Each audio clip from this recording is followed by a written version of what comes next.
Сезон большого футбола в Якутии открыт. В столице республики стартовал ежегодный Кубок города по футболу, посвященный Дню Победы в Великой Отечественной войне. А в этом году еще и по предстоящему мировому первенству, которое пройдет этим летом в 11 городах России. Первые игры на стадионе после долгой зимы обернулись настоящим испытанием для футболистов. Тему продолжит Саргалан Захарова.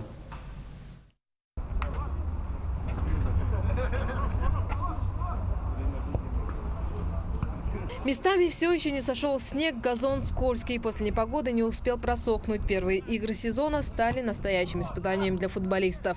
Газон сейчас, мокрый. Это будет сложно, но футбол есть футбол. Играем в любую погоду. Играют в футбол на самом деле при любых обстоятельствах. В мире немало примеров, которые доказывают это. Один из самых ярких подобных матчей прошел в 2002 году на зимней части чемпионата между ЦСКА и Спартаком. Играли в метель, счет 2-1. Через 3 дня такая же участь настигла Локомотив и Брюгге, но уже на Лиге чемпионов. В нашем же случае небо прояснилось на второй день первенства. На поле сошлись команды «Регион-14» и «Барс». Последние одолели соперников с разгромным счетом 4-1. Этот чемпионат он славится тем, что первый, мы вообще сегодня первый раз вышли на поле, тренировок пока не было еще, поэтому...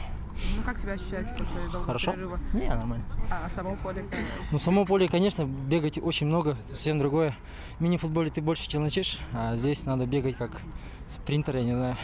В этом году открывает сезон рекордное количество команд – 37. Представлен не только Якутск, но и еще 5 районов республики. Мы видим, какая большая география футбола охватывает наша республика, потому что помимо города все команды участвуют в близлежащих улусов у наших всех в официальных соревнованиях.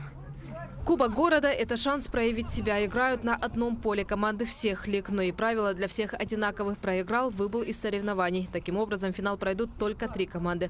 Решающие встречи состоятся 9 мая в День Победы. Саргалана Захарова, Семен Семенов, Якутск.